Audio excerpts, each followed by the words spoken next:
que fue rector del Pontificio Instituto Bíblico en mi tiempo y fue mi maestro en crítica textual.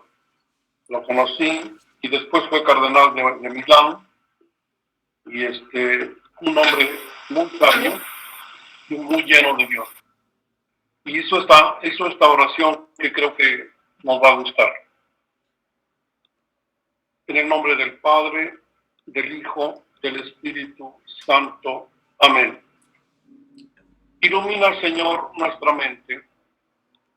Haz arder nuestro corazón como lo hiciste con el corazón de los discípulos de Maús, para que podamos comprender la gloria que nos prometes, la vida que ya nos das y el misterio escondido que nos haces conocer por medio de la fe. María, Madre nuestra, danos comprender lo que vives con el Señor, para que lleguemos a expresarlo en la vida de la mejor manera, por medio del estudio, y así le demos mayor gloria a tu divino Hijo. Por eso concédenos, oh Padre, la gracia del Espíritu Santo, que te pedimos por Cristo Señor nuestro, que así expresemos junto con San Agustín, que no te conozca más, que yo te conozca más, para que más te ame. Así sea. Hemos empezado bien con una oración. Carlo Maria Martini fue un gran sabio de la Iglesia de Dios. Ya murió.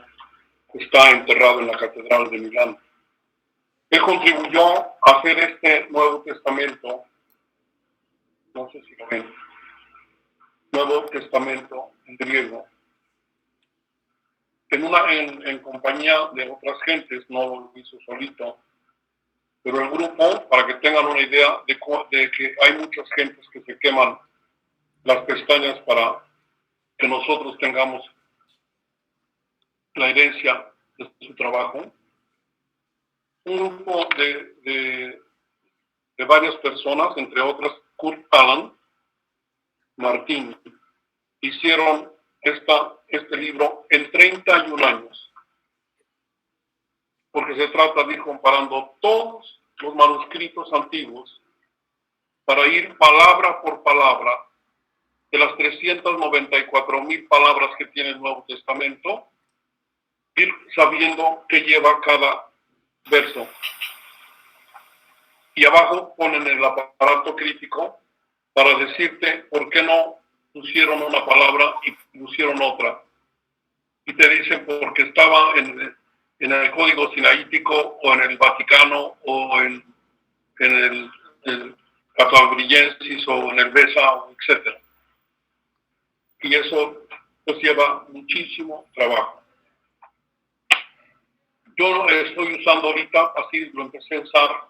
Este es de Kurt Aland y de Martín. El que estoy usando yo es de Merck. Me acomodé porque lo usaba yo en clase desde que era alumno y me gusta. Entonces, hoy lo vamos a seguir usando. Abran su Biblia, por favor, en el capítulo 4 de la primera carta a los tesalonicenses. Ábranla. Como dije el otro día, hoy nos vamos a dedicar en otra forma de aprendizaje a penetrar un texto pequeño. Vamos a hacerle exégesis a las palabras más complicadas para que tengamos una intelección mejor de nuestro texto. Al mismo tiempo que vamos a conocer más de cerca ese texto, vamos a aprender un método. Repito, vamos a aprender un método. Porque no, en el libro que ustedes tienen, que les facilitamos, no podía yo hacer un exégesis de todas las cartas. hubiera salido un libro de 1000 páginas. No, simplemente hice, de todas las cartas, hice, ¿cómo se llama? Distintas exégesis, algunas exégesis, no todas, porque no caben todas. Pero esta es muy importante, fui eligiendo lo que me parece más importante, y por eso, ¿cómo se llama? La tengo aquí para el servicio de ustedes. Abarca los versos 1 Tesalonicenses 4, 13 al 18. 4, 13 al 18. Como saben ustedes, eso conforma una perícope. Acuérdense que la perícope es un relato breve, pero autónomo. Entonces, conforma una perícope. La tengo aquí en griego.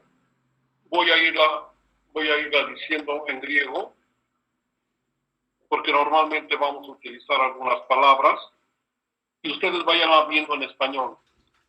Lógicamente no vamos a coincidir, porque cada uno traduce el concepto en diversas palabras que tenemos en español para traducir. Por eso las Biblias son tan diferentes unas de otras, ¿me entiendes? Un telomen de gimas anoye adelfoi, periton koinomenon, giname lipeste, cartos kai hoi me ejontes elpida. Dice aquí para empezar, no queremos, hermanos, que desconozcáis nada sobre los que ya murieron o están dormidos, porque el verbo más bien habla de los que ya murieron o están dormidos. Después voy a explicar eso. Para que no os entristezcáis, giname lipeste, para que no os entristezcáis, cartos kai hoi lopoi, como los demás, hoy me ejon de selpira, como los demás que no tienen esperanza. Esa es la entrada. Pero recuerden que hay recursos literarios que ya vimos. Este es uno. Se llama inclusión. La inclusión es un recurso en el que se empieza con una misma frase o frase conceptualmente parecida a la frase con la que se va a cerrar toda la perícope. De tal manera que toda la perícope se va a cerrar con una frase parecida. Vean el verso 18. Hoste para caleite, aleluz, entois logois tutois. Por lo tanto, consolaos mutuamente con estas palabras. Si ustedes se dan cuenta, abre y cierra con la misma idea. En la primera parte dice, para que no estéis tristes, para que os consoléis. Aquí voy a seguir ahora la Biblia de Jerusalén. Hermanos, no queremos que estéis en la ignorancia respecto de los muertos, para que no os entristezcáis como los demás, los que no tienen esperanza. Y termina diciendo, consolaos pues mutuamente con estas palabras. Entonces, sacamos la primera conclusión. El texto pretende que la gente no esté triste, que se consuele. Porque hay un problema de base. Timoteo, que acaba de llegar de Tesalónica, le trajo, entre otras cosas, buenas noticias, como ya saben. Pero también algunas preguntas. Algunos de los bautizados ya se habían muerto. Entonces estaban inquietos y preguntaban a Pablo, ¿qué va a pasar con ellos en relación con la venida del Señor? cómo va a ser la situación esa. Y les voy a continuar aquí en español. Porque si creemos que Jesús murió y resucitó, de la misma manera Dios llevará consigo a quienes murieron en Jesús. Os decimos esto como palabra del Señor.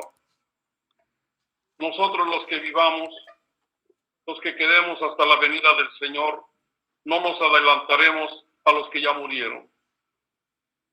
El Señor mismo, a la orden dada por la voz de un arcángel y por la trompeta de Dios, bajará del cielo. Y los que murieron en Cristo resucitarán en primer lugar. Después nosotros, los que vivamos, los que quedemos, seremos arrebatados en las nubes, junto con ellos, al encuentro del Señor en los aires. Y así estaremos siempre con el Señor. Hasta allí el texto, y luego ya termina. Consolaos pues, mutuamente, con estas palabras. Estos versos son los que vamos a analizar, del 13 al 18. La primera anotación que tiene su libro, porque ahí tienen su libro precisamente para eso, para ayudarse con su libro. La primera anotación dice, en la división de Landon, por el cambio brusco del tema y por la secuencia, hubiera sido mejor iniciar el capítulo 5 antes del verso 13 del anterior. Primera anotación. Si ustedes se fijan, a lo mejor el capítulo 5, ustedes se fijan en el encabezado del capítulo 5, dice, vigilancia en la espera de la venida del Señor. Entonces, la primera anotación es decir que Landon, no decimos se equivocó, él hizo cosas muy buenas, pero aquí nos hubiera gustado que el capítulo 5 hubiera empezado en el verso 13 del 4, por el tema. Primera anotación que ya tenemos ahí. Luego, pues en realidad lo referente a los muertos y a la parucía es una temática de 17 versos. Cuando hablamos de la parucía, ya les dije, se trata de la segunda venida del Señor. Pareimi es el verbo, parucía es venida. Y cuando decimos escatología, decimos eschatón, con sigma, eschatón, que quiere decir lo último. Y nos referimos normalmente a los últimos días, a lo que va a pasar al final. Este tema es el tema escatológico. Es un tema que habla de la parucía del Señor. Los seis primeros versos tratan de despojar las dudas de los tesalonicenses sobre el ritual del Día del Señor. Fijarse bien, los tesalonicenses no tienen dudas de que van a resucitar. Los que sí van a tener dudas son los corintios. Después hablaremos de ellos. Ellos no tienen dudas, saben que van a resucitar, pero ignoran cómo será el orden. Ese día que venga el Señor, ¿quiénes van a encontrarlo primero? ¿Los que están vivos o los que ya murieron? Esa es la pregunta que le hacen a Pablo sobre el ritual, nada más. No confundan a los corintios con los tesalonicenses. Bueno, pues parece que había sido el reporte principal del enviado Timoteo, de allí la forma de reiniciar el parágrafo. O sea, el que le trajo la preocupación de la comunidad de Tesalónica en este sentido es Timoteo. El intento del apóstol es consolar, ya lo dijimos. Esta perícope, esta pequeña redacción, la hizo para consolar a la gente de Tesalónica, ya que había recibido tan buenas noticias de esa comunidad. Es la idea manifiesta para que no estéis tristes, dice. Consolaos unos a otros con estas palabras. Esta frase la advertimos también aquí en el 4:18, ya dijimos, y también al final, en el 5:11, porque dijimos que realmente el capítulo 5 podría haber empezado en el verso 13 del capítulo 4, porque el tema es el mismo. El verso 11 del capítulo 5 dice: por esto confortaos mutuamente y edificaos los unos a los otros, como ya lo hacéis. Entonces, ¿qué cosa quiere decir? Que la inclusión tiene dos partes. Termina en el verso 18, pero se abre hasta el capítulo 5, verso 11, porque es el mismo tema. En otras palabras, si me doy a entender, acuérdense, un recurso es para señalar algo importante.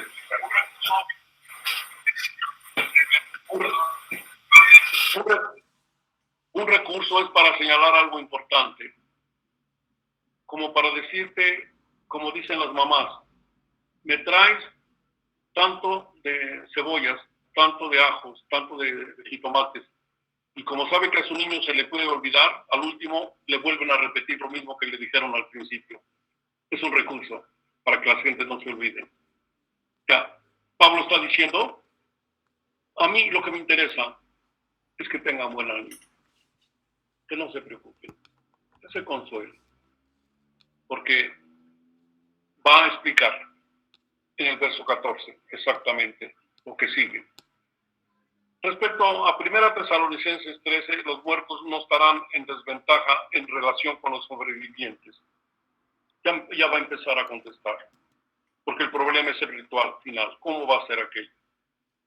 Y dice, no estarán en desventaja en relación con los sobrevivientes, ya que resucitarán y se reunirán con estos para ir al encuentro definitivo del Señor que vendrá del cielo. Se van a levantar de la tumba, se van a unir con los, según la mente de Pablo, con los que estén vivos, y serán arrebatados por los aires para ir al encuentro del Señor. Eso es lo que hay aquí dentro de la perícope. Así que todo temor de no participar o de participar en tiempos distintos, no sabían ellos si primero los vivos, después los muertos, no. Todo temor debe quitarse, deben consolarse. Es una falsa preocupación que se ha apoderado de la comunidad. Dice, para que no estéis en la ignorancia.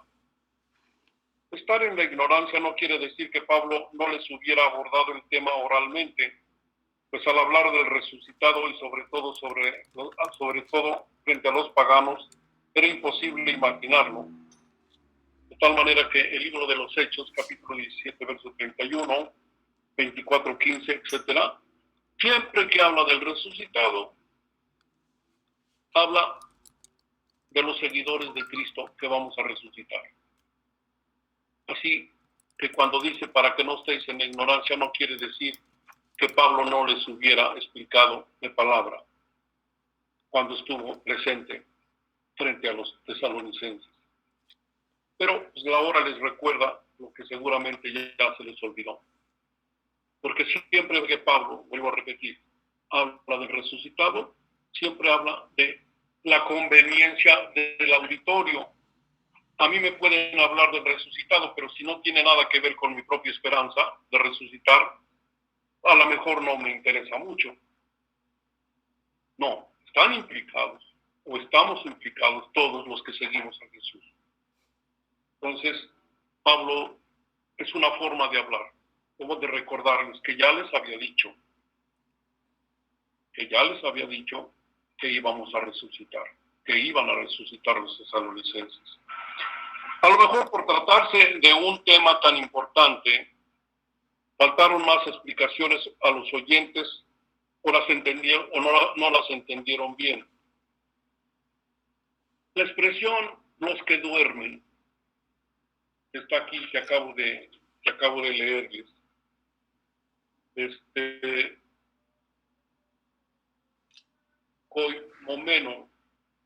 Koimomeno son los que duermen. Es una metáfora común en las culturas grecolatinas y aún en el mismo Antiguo Testamento. Es una metáfora.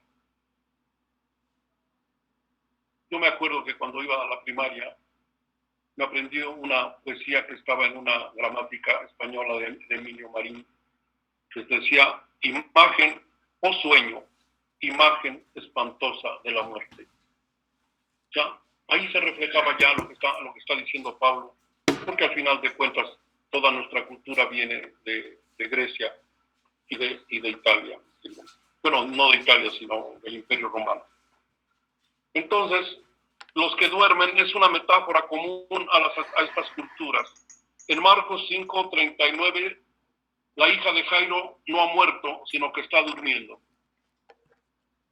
Es una forma de decir la misma. En Juan 11:11, Lázaro duerme. Y nosotros sabemos que ya estaba muerto. En 1 Corintios 15:20, el mismo Pablo dice que Cristo resucitó de entre los muertos como primicia de los que duermen. Es una forma de hablar, pues. Fíjense bien, porque ahora sí voy al pie de la letra. ¿Saben por qué? Porque tengo que ir al pie de la letra. Estoy explicando un texto palabra por palabra. Y en un examen, ¿saben qué hago yo en los exámenes? Le digo al alumno: tómate el capítulo 4 de la primera Tesalonicenses, versos del 13 al 18, y explícala. Lee, presenta la perícope, presenta el recurso, y todas las palabras que están ahí me las explicas, por favor. Por eso les digo, de favor, cuando estén en su casa, en su hora de estudio, lean el texto y vean qué tanto lo entienden. Y si no lo entienden del todo, regresen al libro, para que el libro les ayude.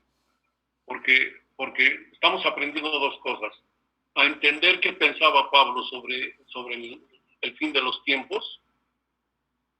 Recuerden que es el primer documento del Nuevo Testamento.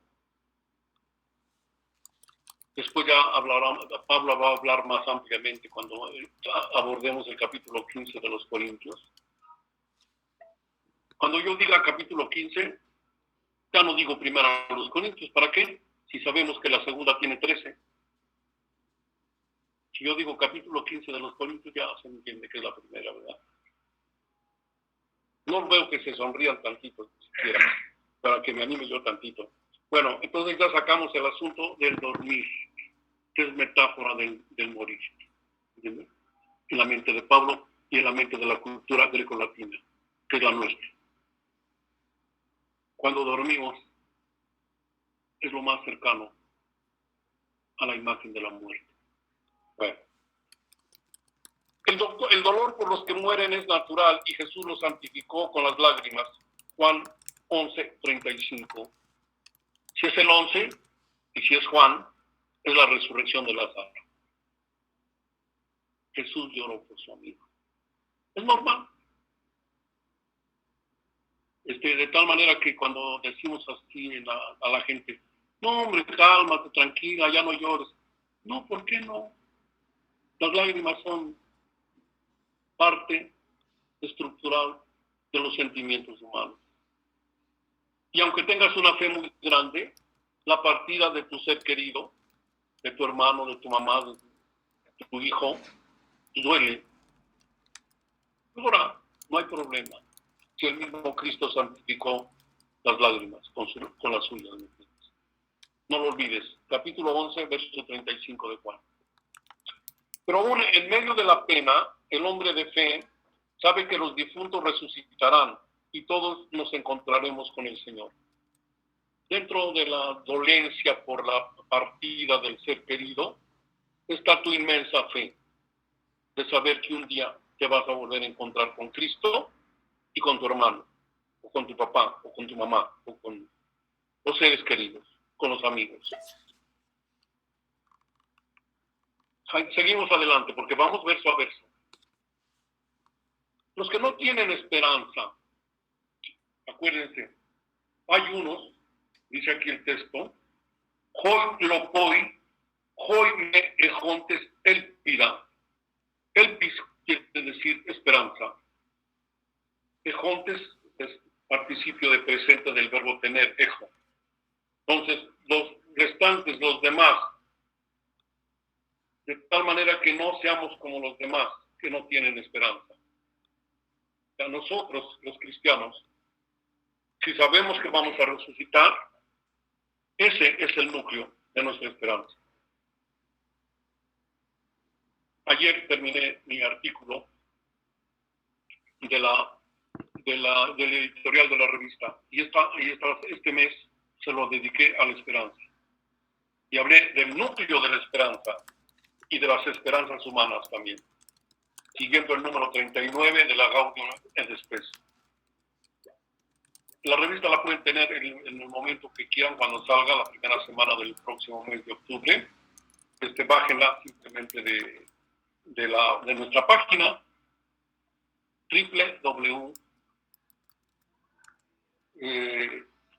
Instituto Católico de Teología, Camino, Verdad y Vida.org. Ahí baja la revista. Tienen todos los artículos a su disposición. Bueno, es que la hemos seguido sacando porque no queríamos que la pandemia obstruyera 26 años de trabajo. Pero seguimos adelante. Entonces, el núcleo de la esperanza con mayúscula, es saber que un día vas a resucitar. Y vas a ver a tu Señor. Y vas a ver a los tuyos. Pero hay otros que no tienen esperanza. A eso se refiere el texto. Los que no tienen esperanza es una expresión que se refiere a los paganos y judíos que no viven esta dimensión emotiva del bautismo cristiano. Recuerden que los saduceos no creían en la resurrección. Eso no lo puse aquí, para eso son sus notas personales. Los saduceos no creían en la resurrección. Y los paganos menos. Pensaban que con la muerte todo se acababa. Así que, ¿se acuerdan cuando por primera vez predica Pablo allá en el Areópago? Educadamente le dicen, después te escuchamos. Porque sobre la resurrección es un tema que ellos no estaban preparados para ello. Lo que sí sabían es que sus filósofos, Platón, Aristóteles, los grandes filósofos, les habían dicho que en la muerte había una separación del cuerpo que volvía a la tierra y el alma regresaba a la luminosidad de la que habla Platón, a la luminosidad primera. Un ejemplo palpable es la respuesta del Areópago, aquí está mencionada, la mención de la resurrección, capítulo 17, verso 32, y primero a los Corintios 15, 19, gente que no creía en la resurrección. Allá después vamos a hacerle un análisis a eso. Y en la segunda a los Corintios 5, 3, que vuelve a tocar el tema de los que no tienen esperanza. Qué triste no tener ninguna esperanza, no pensar que la muerte diluye todo. Abajo, estoy en la página 45, voy despacio porque este tipo de trabajos tiene que ser despacio. Entre los judíos, las concepciones escatológicas se desarrollaron lentamente. Escatológico, ya lo dije. Según la tradición más antigua, los hombres al morir van al Sheol. La palabra de Dios se va revelando en el caminar lento de la evolución cultural humana. Y ellos tenían una forma de imaginarse la Tierra. Están lejísimos de Copérnico. Vaya. Copérnico vino a cambiar 180 grados la forma de pensar el universo. Ellos piensan que arriba, en el firmamento azul, es agua. que más arriba están colgadas las estrellas, y que más arriba está Dios, en el tercer cielo, en el cielo empíreo, y que la tierra es algo así vertical que se hunde hasta la profundidad del océano, y que a la derecha hay agua y a la izquierda hay agua, y que el Sheol está en lo más profundo de la tierra. Es un hoyo oscuro, a donde van todos los que mueren antes del siglo segundo, antes de Cristo. Todos los que mueren, se hayan portado bien o se hayan portado mal, se van al Sheol. Ahí tienen varias citas. El Salmo 30, verso 10, Deuteronomio 32, 22. Esos que andan buscando a Dios, porque todo el que estudia teología anda buscando a Dios, en sus horas de estudio saquen una cita de cada una de estas para que vayan, vayan aprendiendo, porque aquí yo nada más cito, no voy a poner toda la cita porque si no, no me cabe en el libro, ¿me entiendes? Allí reina, ¿qué cosa reina en el Sheol? La oscuridad. La oscuridad profunda, dice el Salmo 88. Allá descienden todos los vivientes, Isaías 38. Jamás volverán a subir. Salmo 88 otra vez. Pero por los demás, allí nadie se queja.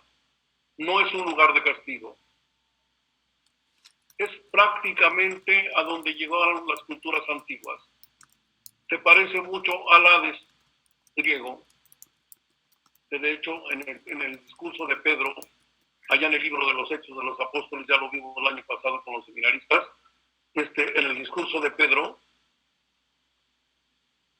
se dice que Jesús no se pudrió en el Hades. Se usa la palabra Hades, que es griega. Y cuando vino la Capilla Sistina a Puebla, recuerden que en el juicio final de Miguel Ángel, en la parte derecha, abajo, van todos, ahí sí se nota que son los condenados, que se van al Hades, en la mente de Miguel Ángel. En la mente de los aztecas, porque a veces las culturas tienen paralelos, aunque no se conozcan entre sí, es el Mictlán, es el lugar a donde van los muertos. Solamente les recuerdo aquella frase de Amado Nervo: Gran Padre de los vivos, ¿a dónde van los muertos, Señor? ¿A dónde van? Porque siempre ha sido la pregunta milenaria del hombre, preguntándose, sobre todo los que no tienen fe, y como dice aquí, los que no tienen esperanza. Verso 14, que es exactamente la iluminación teológica de toda la perícope. Verso 14, iluminación teológica de toda la perícope. Si pues creemos, estoy traduciéndoles, Eigar Ispeguomen, Cote Jesus apetamen Cayaneste, que si creemos que Jesús murió y resucitó, de igual manera Dios llevará consigo a los que murieron con él. Ese es el centro teológico de toda la perícope. Para que pienses en tu propia resurrección, piensa primero en la resurrección de Cristo. De la misma manera que Cristo murió y resucitó, de esa misma manera vas a morir y resucitar tú. Porque más adelante, cuando hablemos de la resurrección, Pablo va a decir que Cristo fue la primicia de los resucitados. Sigo adelante. La idea de la resurrección aparece hasta el siglo II antes de Cristo. Qué terrible, les decía yo a los alumnos del seminario, que la gente por tantos siglos, 1200 años, hubieran guardado un decálogo: no matarás, no fornicarás, no robarás, etcétera. sin ninguna esperanza más que para convivir aquí en esta tierra, porque todavía no se había abierto la posibilidad, porque la pedagogía de Dios es lenta, más despacio.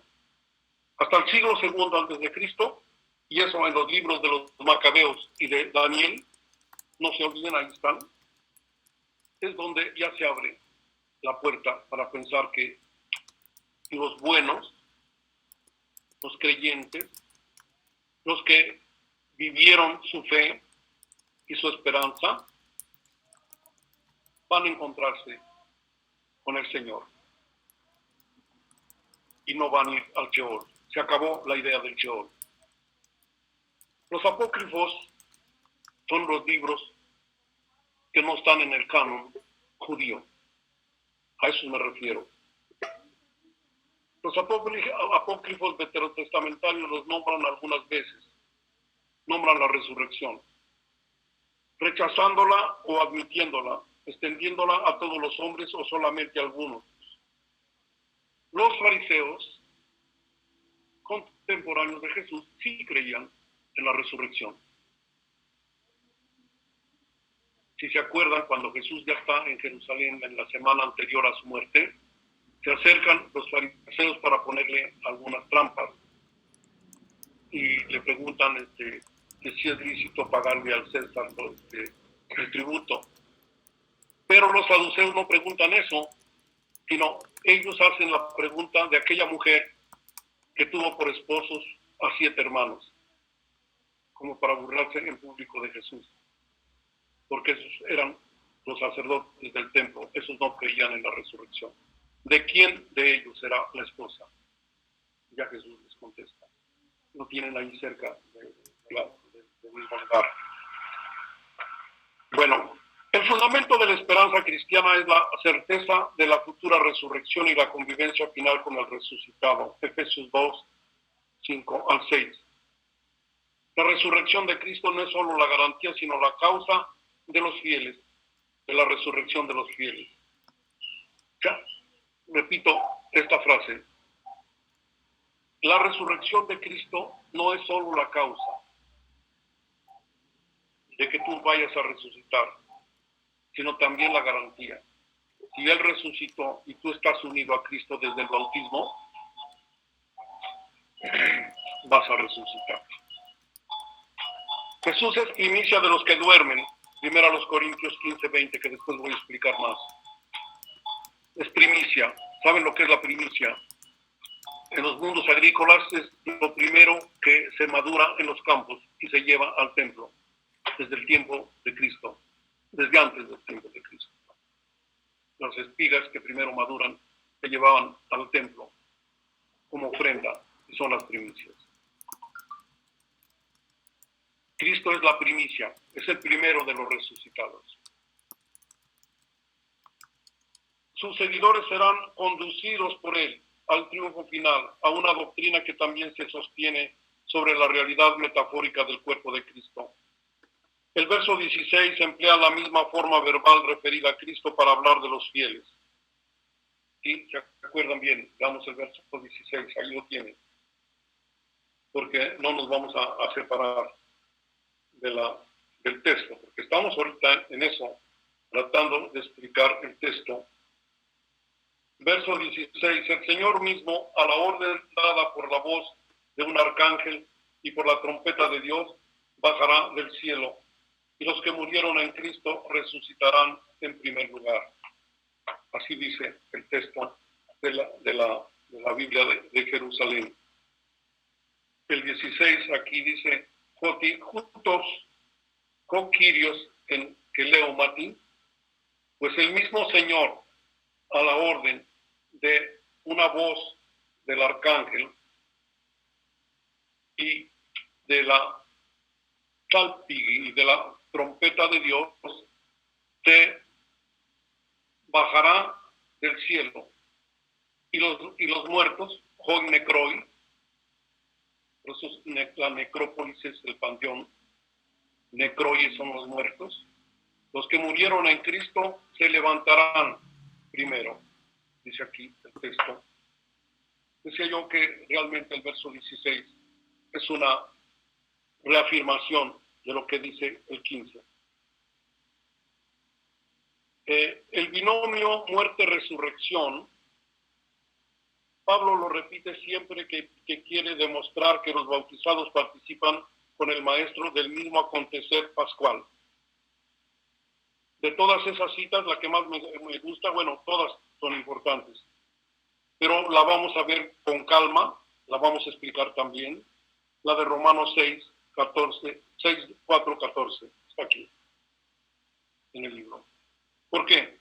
Porque dice que de la misma manera que Cristo bajó a la tumba, el cristiano baja a la pila bautismal. Y de la misma manera que Cristo se levanta de la tumba, el bautizado se levanta de la pila bautismal, renacido y unido a Cristo para siempre. Y si ya está unido y renacido con Cristo, y si Él murió y resucitó, y si nosotros morimos y resucitamos con Él, la resurrección es parte de nuestra esperanza. ¿Entiendes? Podríamos considerar los versos 15-18 como la respuesta nuclear de los planteamientos de Tesalónica, pero fue necesario asentar el principio básico del verso 14. Ya dije que el verso 14 es el verso iluminativo teológico. Si Cristo resucitó.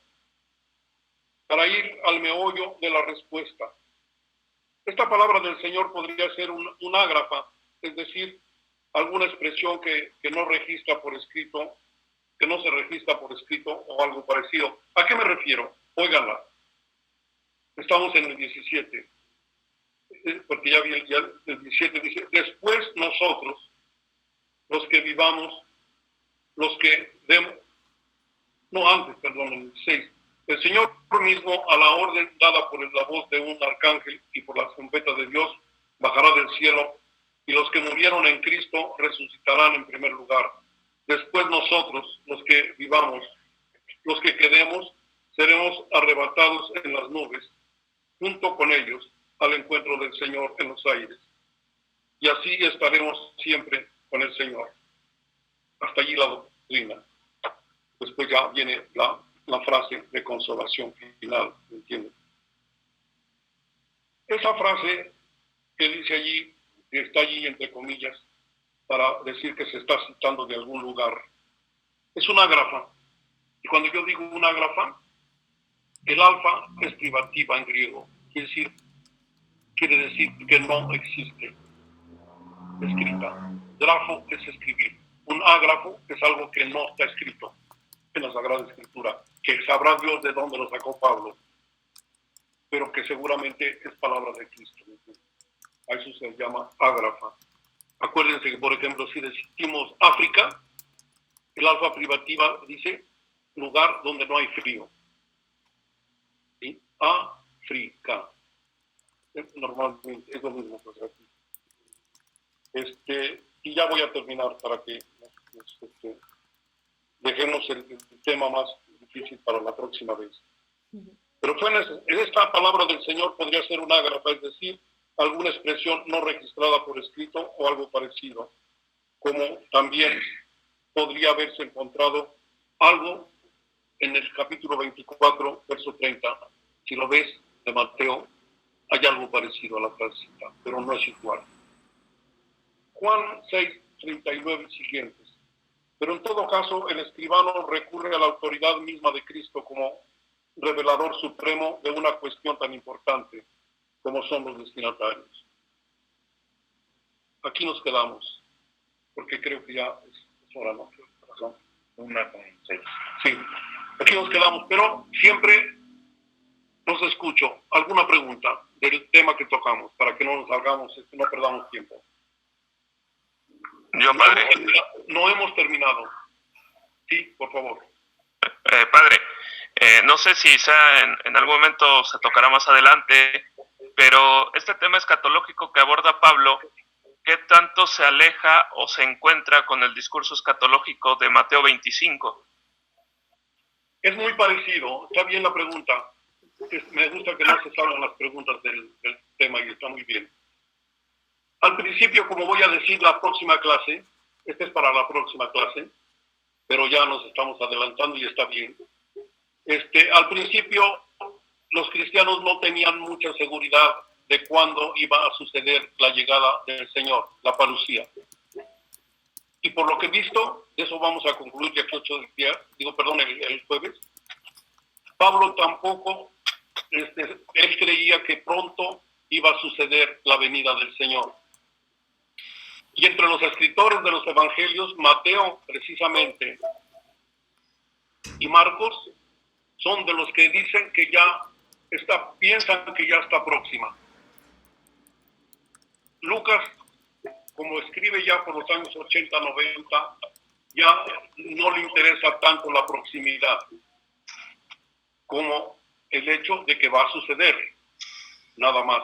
Y que por lo tanto debemos tener una conducta adecuada para que cuando suceda, siempre se usa la imagen de como ladrón.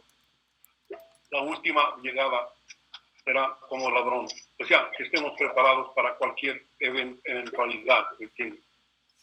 Eso lo vamos a resolver con más calma en la próxima, porque nos vamos a quedar en la página 46. Y en la página 46 dice, los que quedemos, nos preguntamos, ¿qué acaso Pablo pensaba estar vivo para el día de la parucía? ¿O se equivocó Pablo? ¿O no supieron traducir los verbos los verbos en futuro que pronunció Jesús?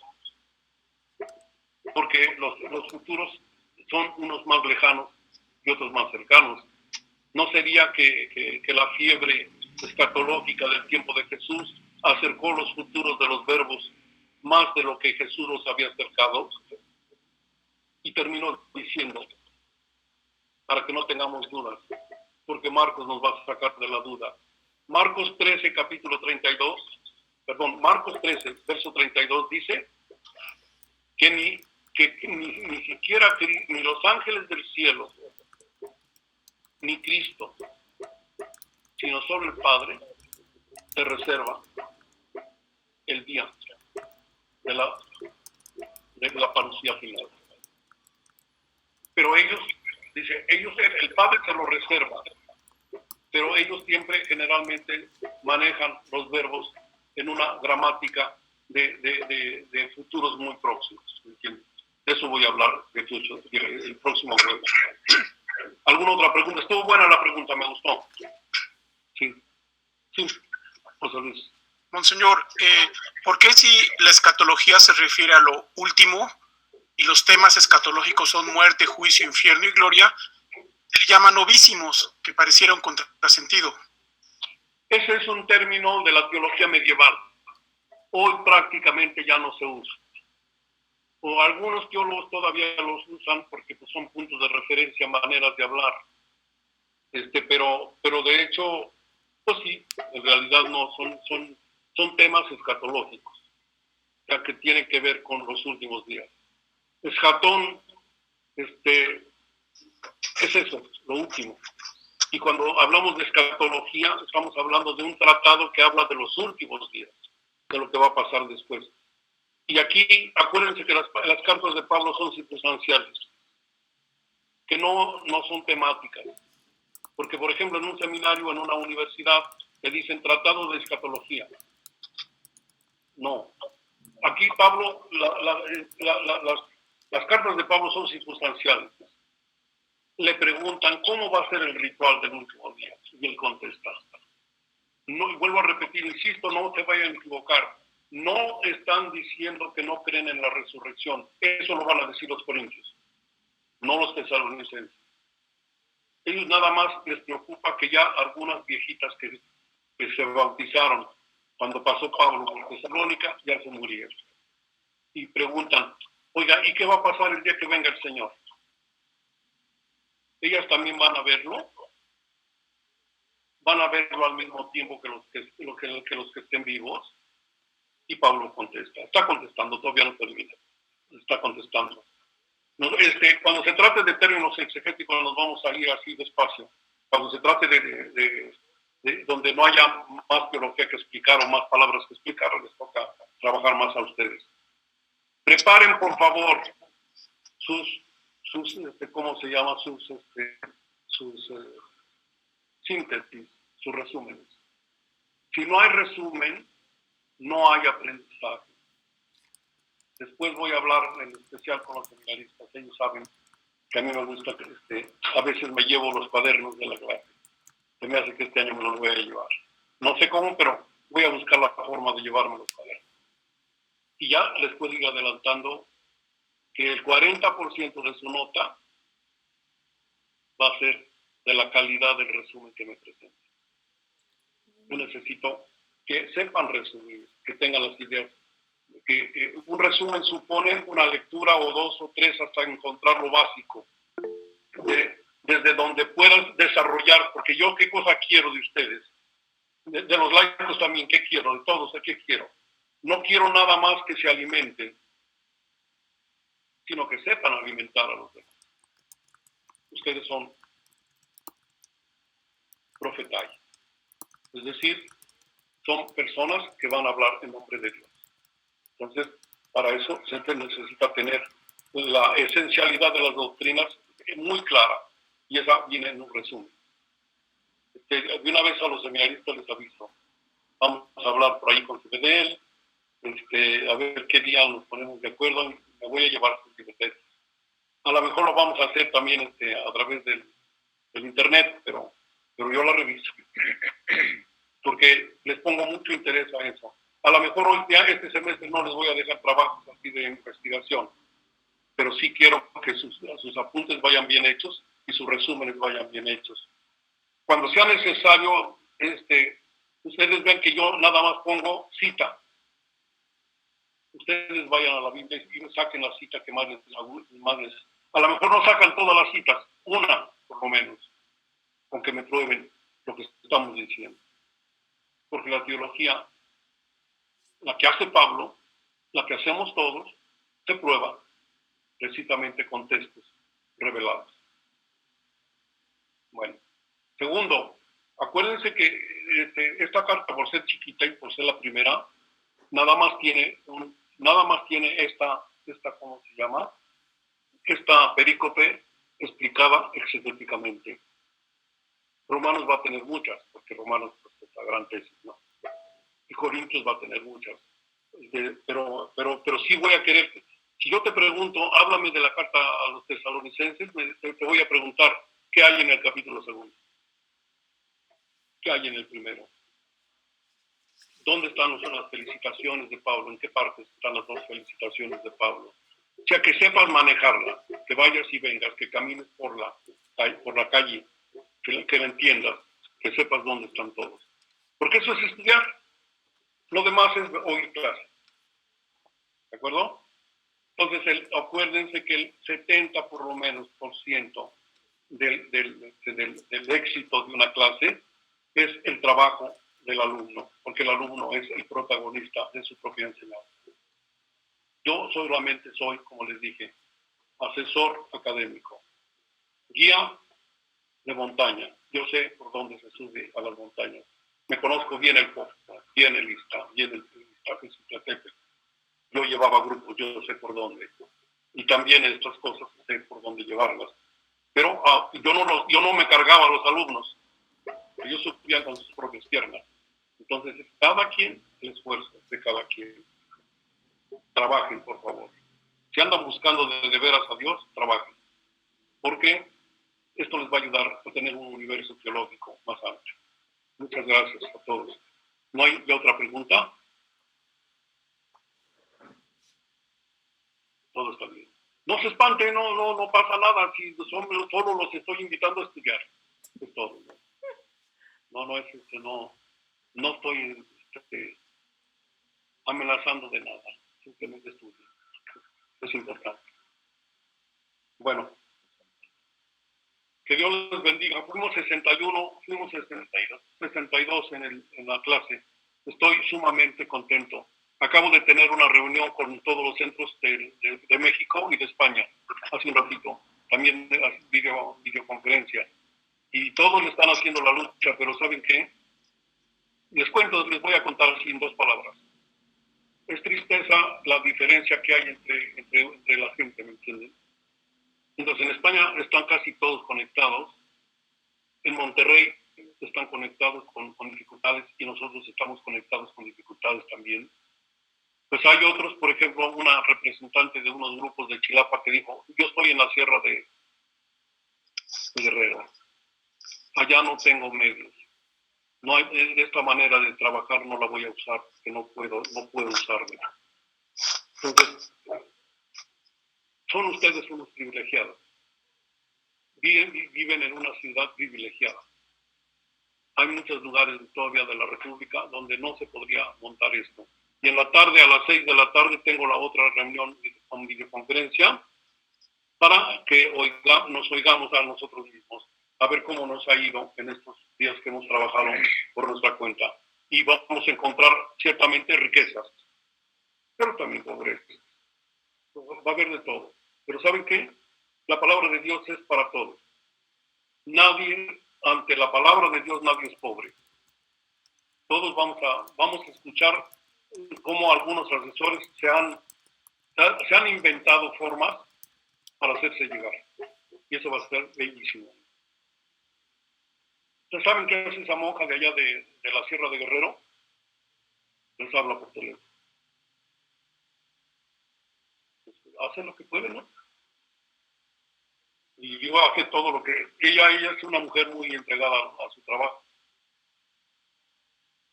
Entonces, los que sean asesores o coordinadores o ya les hayan invitado para la junta de la tarde, aquí está Luisita, por favor, aquí los espero, a las 6 de la tarde.